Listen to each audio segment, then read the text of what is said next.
Okay, Erev Tov, everyone. Good to see everybody again. This time the food is not to my left; it's directly in front of me. So I get to stare at that all class. Thank you, my uncle Jimmy, Kosher City Plus, for sponsoring Sufganiyot. We are already in the month of Kislev, and we are already eating Sufganiyot. B'li hara. We have lots of calories to go around for anybody that wants. It's here for you, and good to see a nice crowd again. I'll give a shout out to Leon, who's here on my right, because it was him who said, "Why don't we do the mixed class?" This was many weeks ago, and you know, why don't we do a class for men and women? And I think we have a high success rate so far, so it's great to see everybody here. And yeah, go ahead.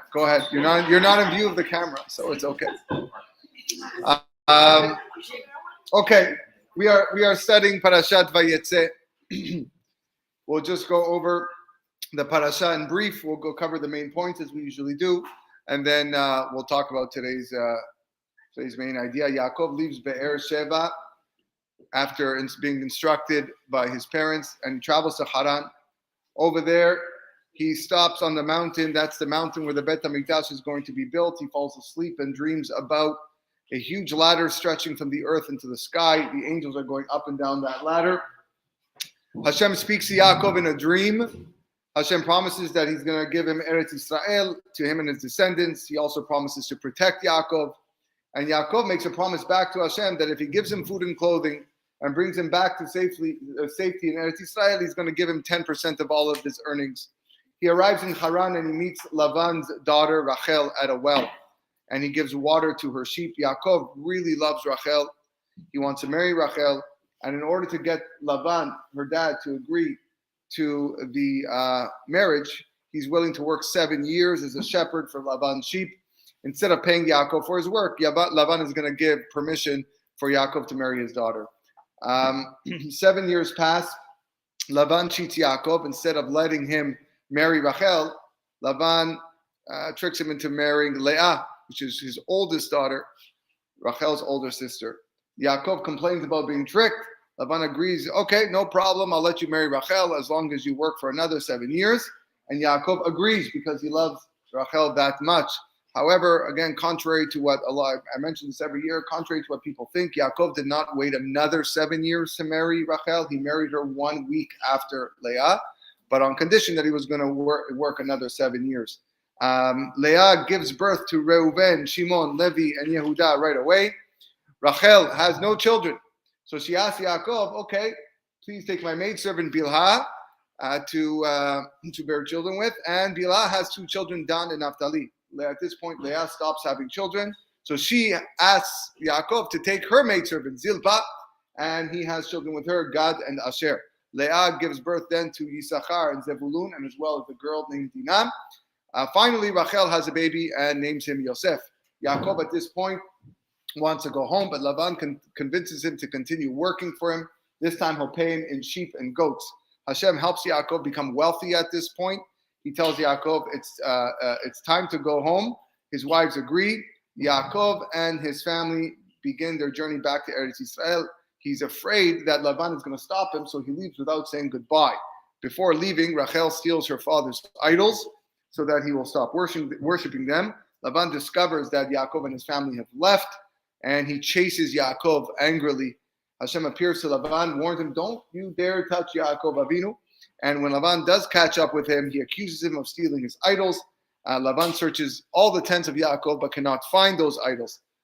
Finally, Lavan and Yaakov make some sort of pact, and they build a pile of stones, Yegar Sa'aduta, Gal'ed in Hebrew, to make an agreement not to hurt each other. And the next morning, Lavan returns home. When they reach Eretz Israel, Yaakov sees 2 groups of 600,000 angels each. One group was with him in Haran. They will now leave him, and the other group came towards him to greet him as he was about to enter Eretz Israel. And that concludes the Parashat Vayetze. Okay. there's a pasuk in Kohelet. Kohelet is another name for Shlomo HaMelech. It's also one of the last book in Tanakh that is very important. And it's one that's often quoted by Chachamim.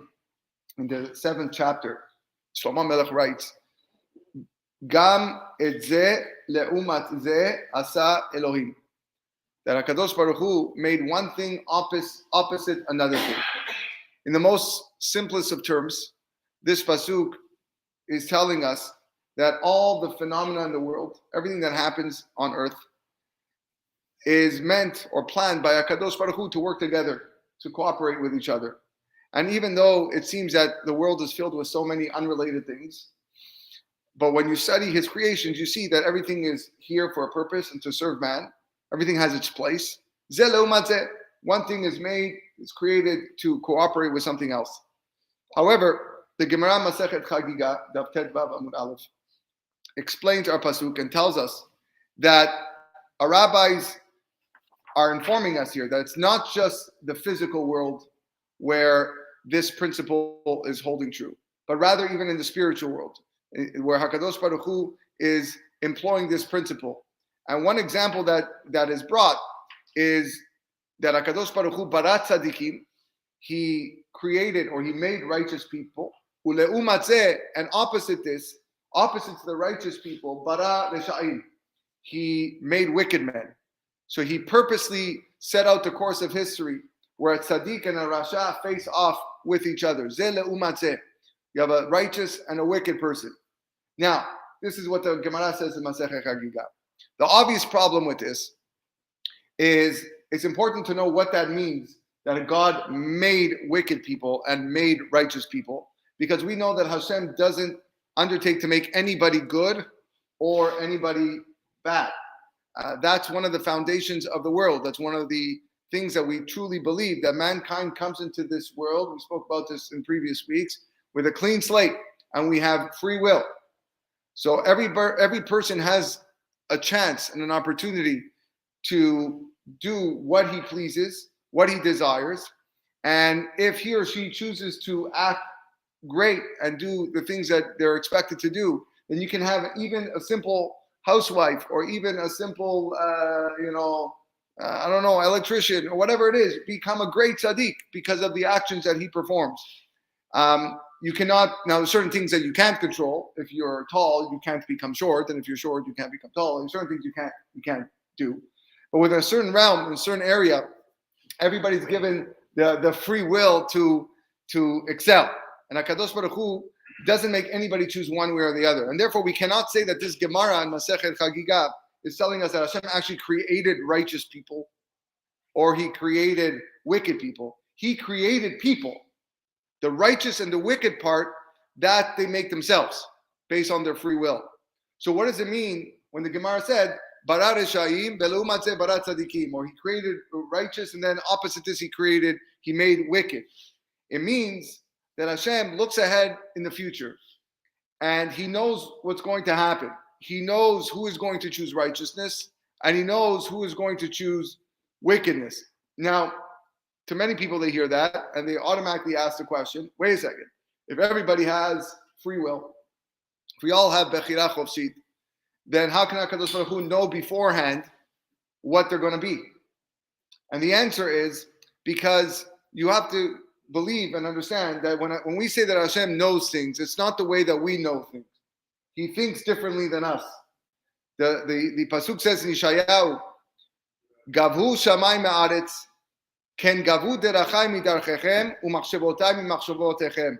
You should know that the way that I think is much different than the way that you think. So even though people have free will, HaKadosh Baruch Hu can project his view. He can look way into the future and he can see what they're going to choose. He doesn't interfere, but he looks ahead and he foresees what man's free will is going to be. So what does he do based on this Gemara? When he sees that there's going to be a certain righteous man or woman, a person who's going to exert themselves in the right way of life and be a true Eved Hashem, he wants to give them the opportunity to accomplish things in this world and be a great person. So what does he do? He looks into the future and he finds a man who chooses to be the opposite, who chooses to be wicked, a man with certain abilities, but he doesn't make use of them. And he says, I'm going to take this tzaddik, and I'm going to take this future Rasha, this future tzaddik, and this future Rasha, and they're going to be in the same generation and in the same location. And the purpose is to give the tzaddik the opportunity to be tested by the Rasha. And that's how the great men of our history became great.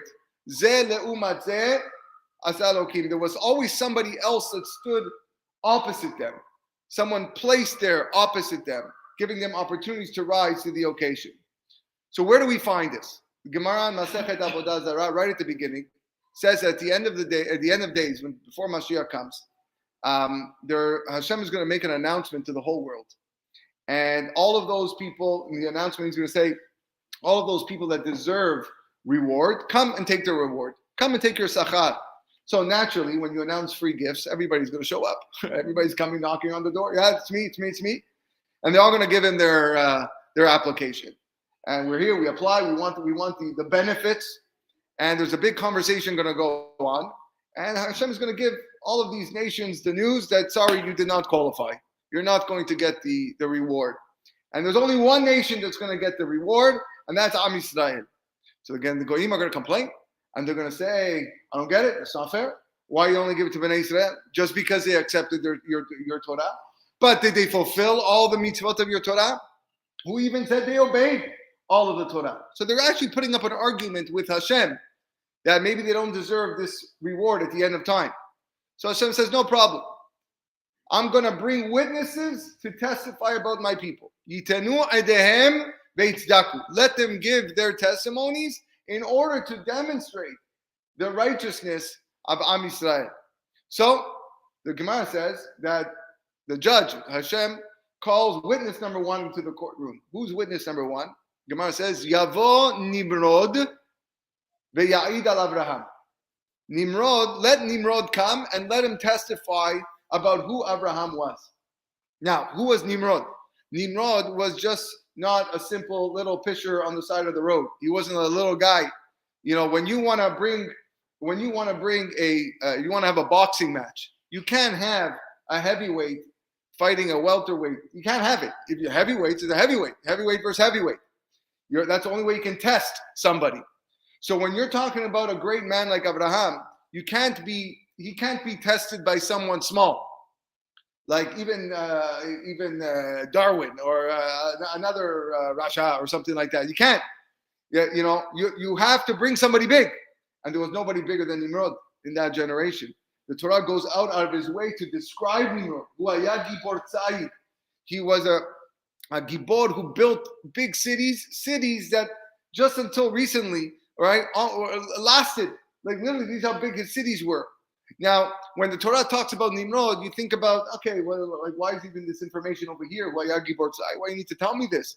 It's an ancient ruler, no connection to everything that's going on in Abraham's life. Yes, okay, he was the one that threw Abraham into the furnace, but that's not something that is described in the Torah. That's a midrash. So why does the Torah even have to tell me this? But it didn't just happen that in the generation of Nimrod that Abraham happened to be there, but rather, Hashem saw Abraham's greatness. He saw who he was going to become. He saw he was going to be the first of the avot of the Jewish people. So he created a Nimrod. He brought a Nimrod over there because all of Nimrod's achievements were given to him for one purpose: to see, okay, I got a boy here with tremendous potential, and I'm going to give him an opportunity to become great. They're talking about Abraham, and then I'm going to bring him a Nimrod, a tyrant, a murderer, but a very smart murderer, a guy who can build cities, a guy with tremendous power. And he's going to have the opportunity to fight head on head, not physically, but emotionally and spiritually with somebody like that. And Abraham did that, and it made him who he was. And Abraham appeared to be in the middle of a storm of idolatry. That's when he was born. He was able to withstand the power of Nimrod. Again, like I mentioned, he was thrown into the furnace.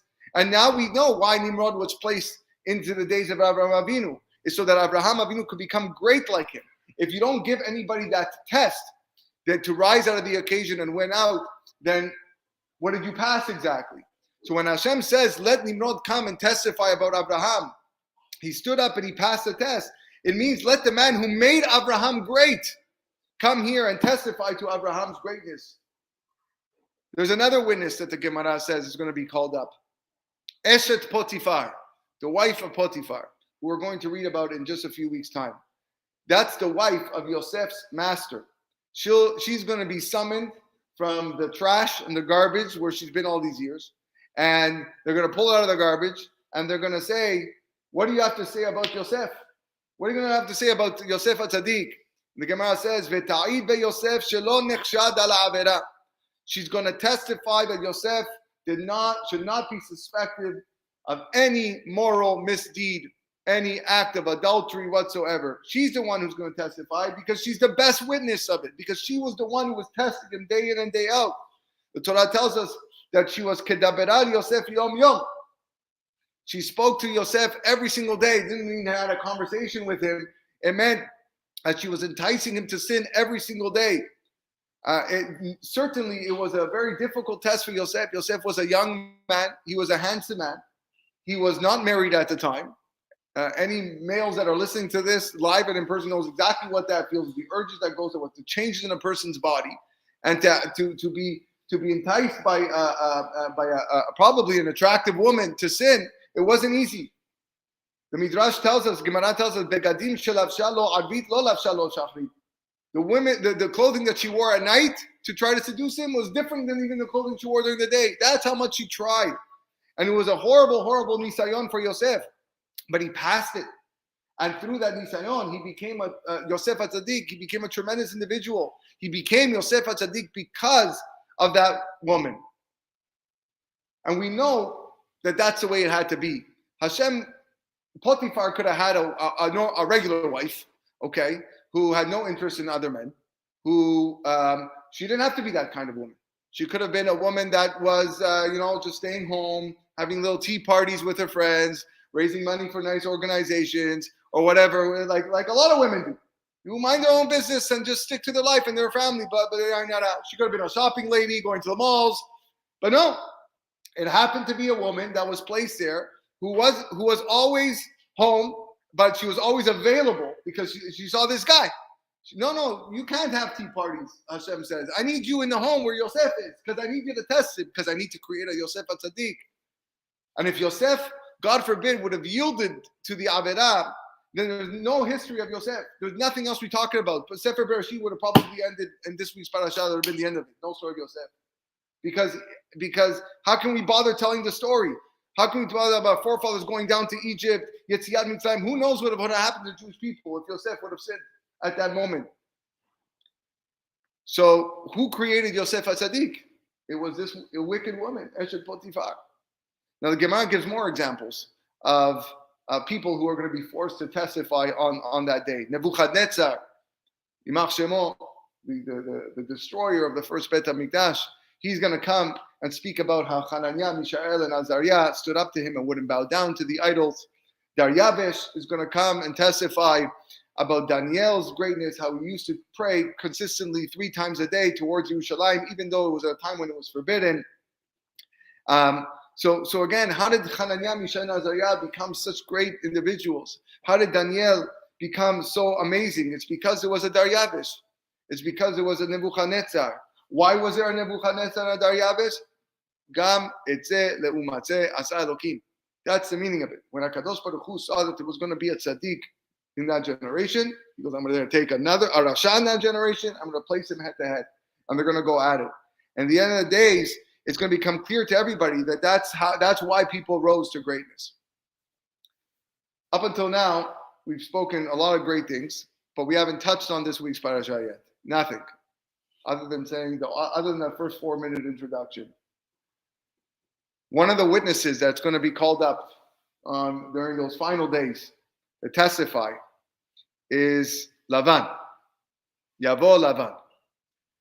Let Lavan come v'ya'id al Yaakov and testify about the greatness of Yaakov. That meant, based on what we said, that it's Lavan versus Yaakov. He was placed opposite of Yaakov, and by means of Lavan, Yaakov was able to become great. Now, when you look back at Yaakov's life, you would probably say not so. If someone was to go to any school and say, why did Yaakov Avinu become such a great person? Why was he Bechir Ha'avot, the choicest of all the forefathers? You would probably say, Yaakov Tam Yosef Ohalim. Yaakov was sitting in a tent all day studying Torah. He was fortunate to sit in front, amongst great people. He sat in the tent of his parents, Yitzchak and Rivka. Wow, imagine you had parents, Yitzchak and Rivka. Not only that, he went to yeshiva for 14 years. The Yeshiva of Shem and Eved. The first time he went to sleep was this week's Parashat in 14 years. Rashi says, Vayishkav b'makom ha'u. When he saw that time he went to sleep, 14 years, he barely slept. An actual sleep, this was the first time. He didn't lay down in a bed. He was afraid he was going to sleep too much in the yeshiva. Now, anybody that learns for 14 years in a row, that's quite an accomplishment. Now, imagine learning for 14 years in the yeshiva of Shem and Eved. One of the greatest yeshiva in the history of mankind. Yeshiva Shem Be'ever. If we even heard an hour class from that yeshiva, we walk out of here on cloud nine. We wouldn't even know what to do. We would probably be in a daze, from the words of Torah that came out of there. So imagine what Yaakov got out of there for 14 years. So you would think maybe that's where Yaakov became great from all the life that he had until now. But that's not the case. Because he became great from Lavan. And after he left, after that dream, it seemed that everything goes downhill in his life. Everything is great until he has to go to Lavan's house. Some kind of house. The meanest person. He was crooked as can be. For us, it's like going on a vacation and it's like raining the whole time. For on your vacation, and the food is horrible, right? That's and then times that by 100. We couldn't even take it more than a week. If you had a week vacation with rain and bad food, can't wait to get out of it. Now imagine you're in the house of Lavan Arasha, and Yaakov took it for 20 years. 20 years he was there. In so-and-so house, you would think there's no chance for a spiritual achievement. Impossible. But in the end of the days, Gemara says we're going to find out it was the opposite. Hashem is going to search for a witness who lived on earth, who can testify to Yaakov's greatness, and the one that's going to be called in is Lavan. It's not going to be Yitzchak, it's not going to be Rivka, it's not going to be Shem or Eber or all the other people learning in that yeshiva. And I'm sure they had wonderful things to say about Yaakov. Rivka could talk for years about how great her son was. But it's the house of Lavan where Yaakov achieved his greatness. It's that most unlikely place, and that's where Yaakov became great, and that's why Lavan's going to be the one to testify. How great did Yaakov become in Lavan's house? We only see it till next week's Parashat, Vayishlach. The opening of the Parashat, when he fears that Esav is on his way to probably kill him and his family, he sends a message. He said, Vayishlach Yaakov Malachim. He goes, please tell my brother, in Lavan Garti, that I lived with Lavan, Vayhi shor v'chamor tzon ve'eved v'shivcha, and I acquired oxen and donkeys and flocks and servants and maidservants. Now remember, Yaakov came to Lavan's house without a penny. He had no money to his name, and now he was leaving Lavan's house with tremendous wealth. To get property out of Lavan's house is a big achievement because Lavan wasn't that type of man. He was shrewd. He wasn't that type of man to just let anybody walk away. He tried cheating him over and over and over again. We know, we already learned this from 2 weeks ago in Chaye Sarah, when Eliezer is coming to find a wife. Lavan saw the jewelry that Eliezer was carrying. He already had his eyes on the nose rings and the bracelets. Baruch haba, welcome to my house. To him, it was all about money. He lived for business. He lived for wealth, for acquiring property. So for Yaakov to leave us so much property with flocks and herds and camels and so on and whatnot, it's a big accomplishment. But the Midrash tells us there are hidden meanings to this. And when Yaakov said, Vahi li shor b'chamor eved v'shivcha, all these things, it's not just physical property. He had other things too that he acquired from that house. What does the Midrash say? Vahi li shor. First thing he mentions is that I have ox. I have an oxen. Who was the ox? The ox is Yosef. Bechor shoro hadar lo. as it's written in Parashat Zot HaBeracha. Yosef is called Shor. And the Pasuk is hinting to that. Not only that he just gained a boy named Yosef, he gained other sons, but he gained a son that possessed tremendous tzidkut and righteousness, Yosef HaTzadik, a greatness. Not only that, he was going to have two sons, a Menashe and Ephraim, who were going to complete the 12 tribes, because Yosef and Levi were not included in the official count. And that could only happen after he achieved a certain level of greatness in that house.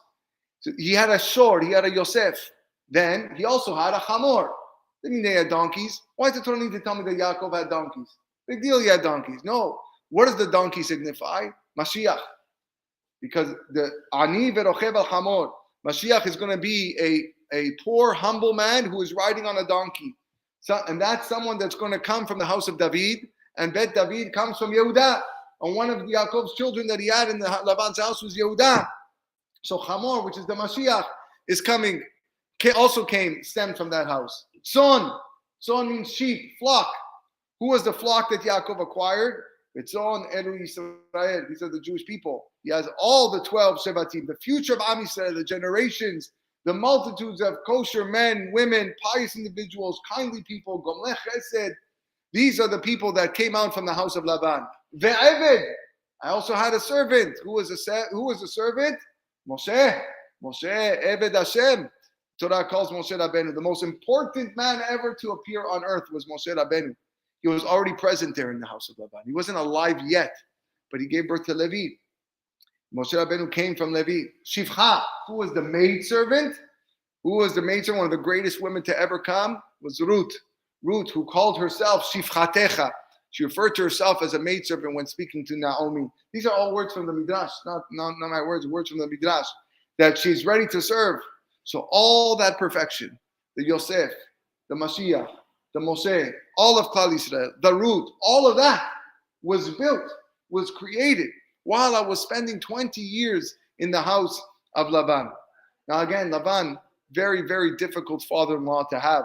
You know, if Lavan lived in Australia and Yaakov lived here, it would be a problem, right? On his back, probably sneaking into his bank account, some shrewd business here and there. That would be a problem. Now imagine living in the same home.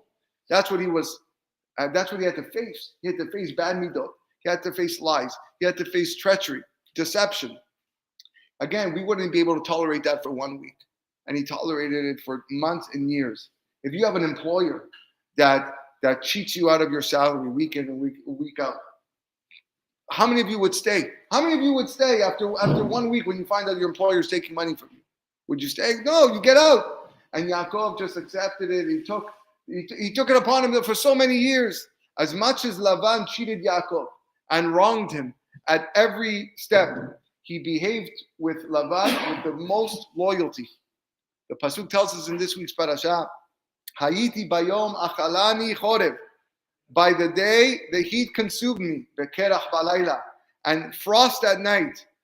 You know how hot it is over there where Lavan lived during the day? You know how hot it gets there in the summer? Okay? But he wouldn't forsake the sheep because I have a job to do. I'm not going to hide under the shade and let the sheep wander. If my job is to protect the sheep, I have to protect the sheep. You know how cold it gets in the winter in the desert over there, wherever they are in the middle of nowhere? It gets very cold. It's frosty. For us, it would be just, okay, let me just hide in my tent a little bit and start a little fire, and the sheep will be fine. Nothing's going to happen to them. It gets cold. Yaakov didn't have a stove to keep him warm. He stayed outside, put blankets over him, made sure that the sheep were taken care of. That was a test of Yaakov's character. And he passed it. And that's how you become great. Rav Victor Miller compares it to like sandpaper on wood. It's not easy for furniture to be sanded down. You have to apply pressure, and you gotta rub back and forth until you get it smooth. And that's the same thing when it comes to character. Same thing when it comes to midot, perfection of the mind, perfection of our midot and character. It's not easy, and we have to sandpaper ourselves over and over again till we perfect ourselves.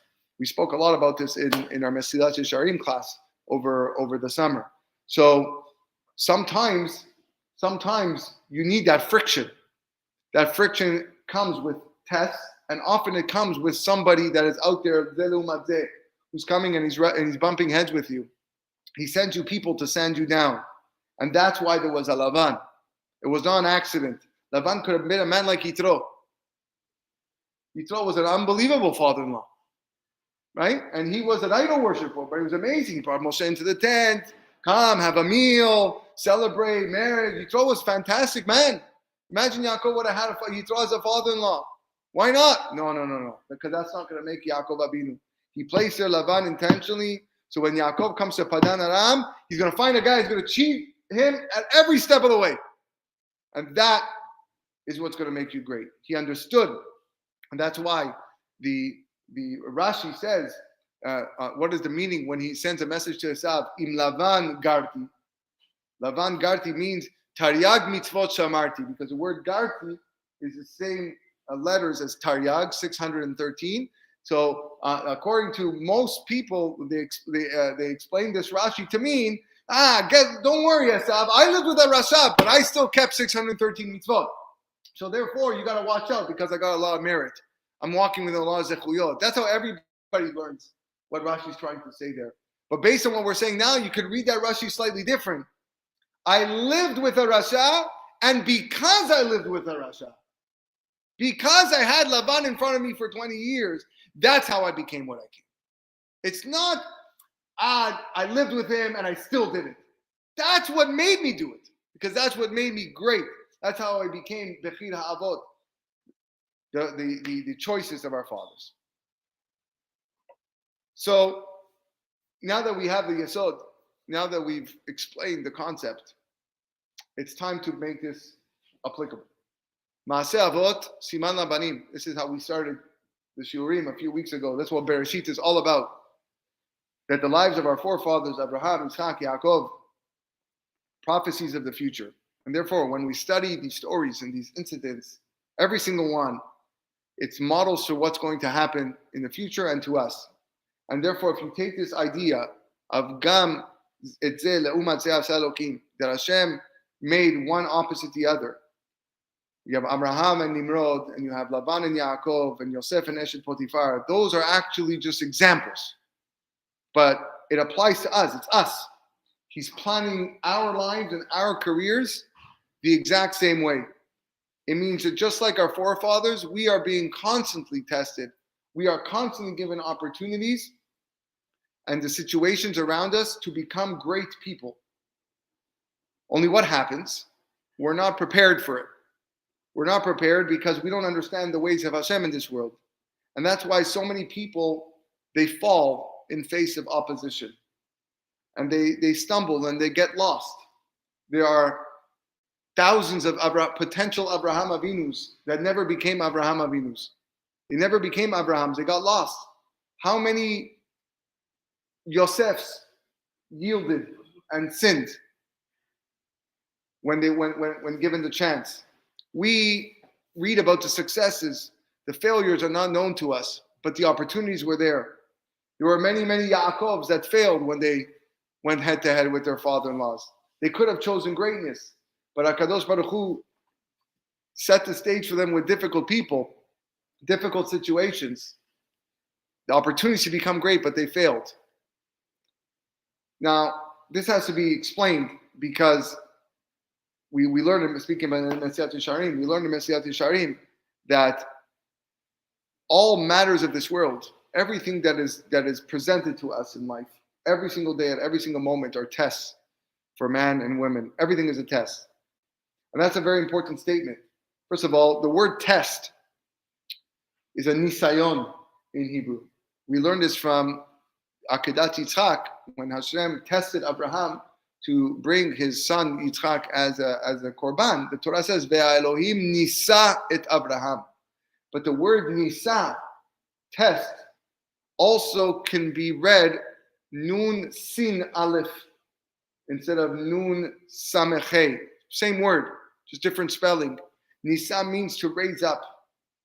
In other words, when Hashem sends a person a test, it's intended as an opportunity to elevate the person spiritually, to achieve that which what we were created to achieve. And that's why we're here. We're not here to just in this world to remain in one place. We're here to make progress. We're here to become better.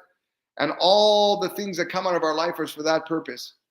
And no matter what happens, no matter what transpires, and no matter which path you cross, it's for one purpose. Hashem is testing you every single day. And that's part of the hashgacha pratit. And how you react to that test, that determines the success that you have in life. And every person that is sent to you is a test.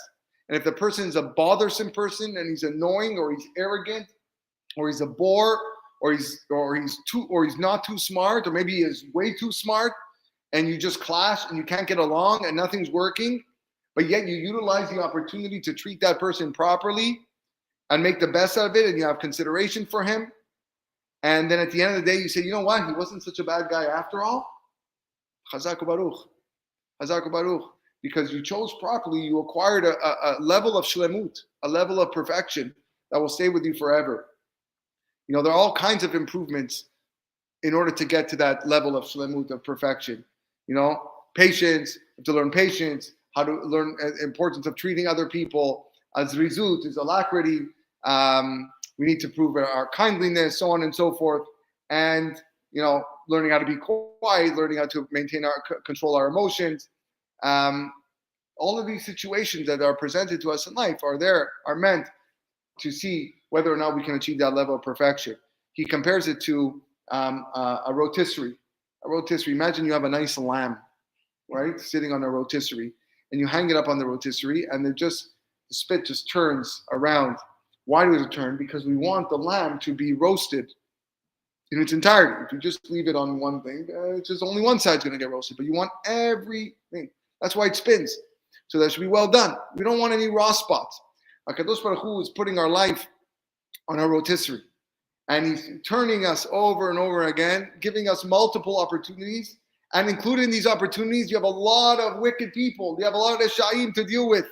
Not only Reshaim, like evil men like Lavan's, but sometimes it's just a person that you clash and you don't get along with.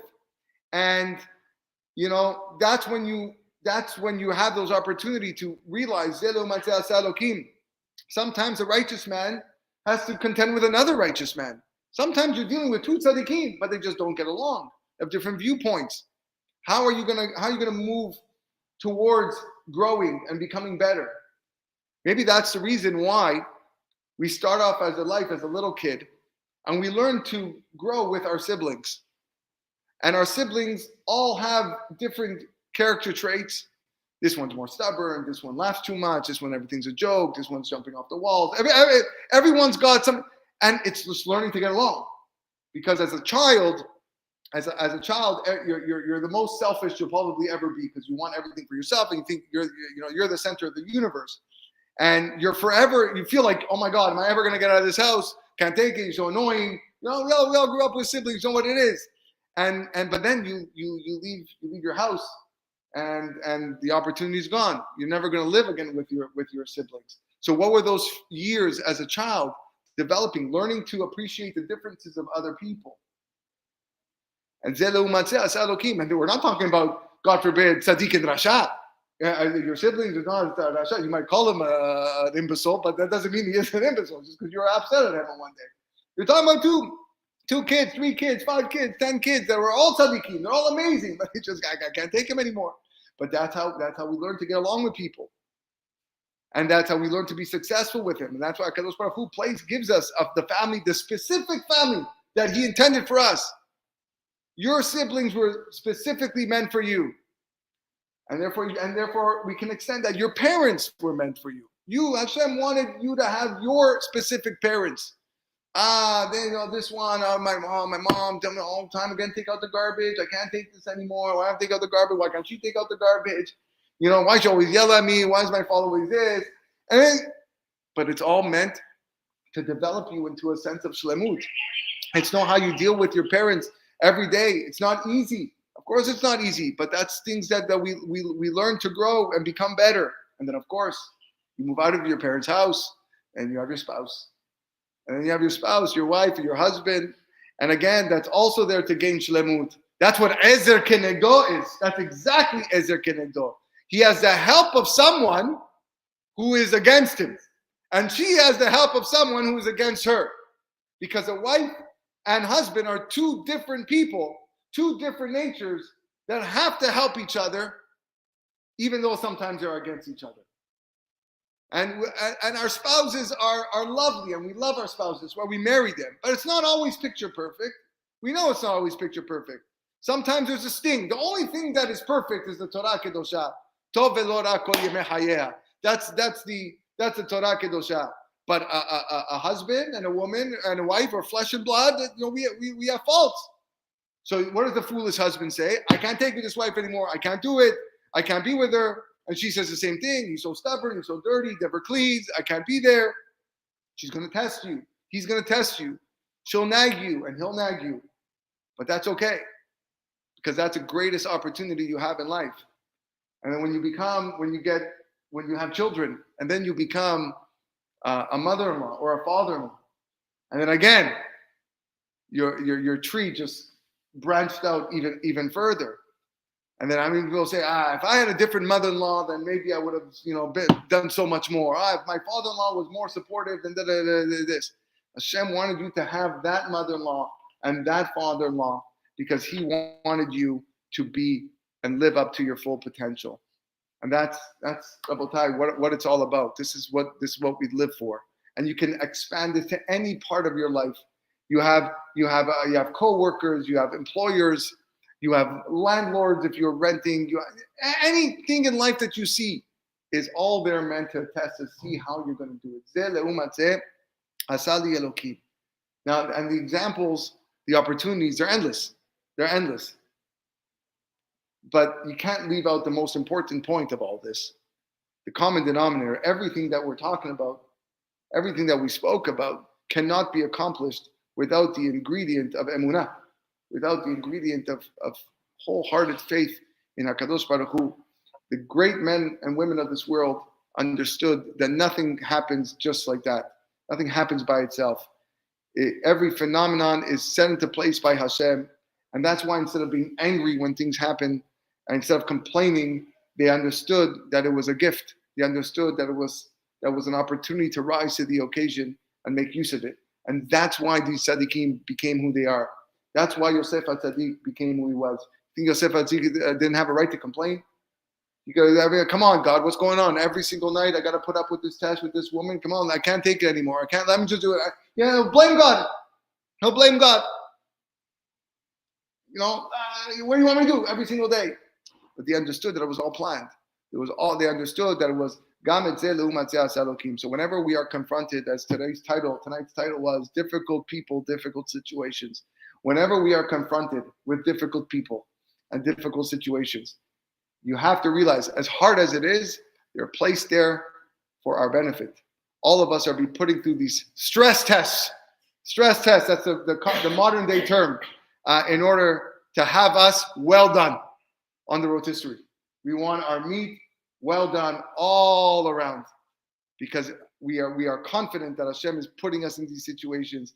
He wants us to face exactly who we need to face, because if we utilize our lives properly, we become perfect in every facet of our character. We rise to the occasion using our free will and our free choice the best possible way, and that's why we are here. And that's what we need to constantly practice and remind ourselves, living with this principle of Zeh leumat zeh asa Elokim, recognizing that every person that I come across was placed there specifically to Giram Hashem. That's what made Abraham who he was. That's what made Yaakov who he was, Yosef, Moshe, and all the great tzaddikim. Yiratzon will be zoche to that, to perfect ourselves, come closer to Hashem, and see the ultimate Geulah Shlema b'mina b'yameinu. Amen. Ken Yiratzon.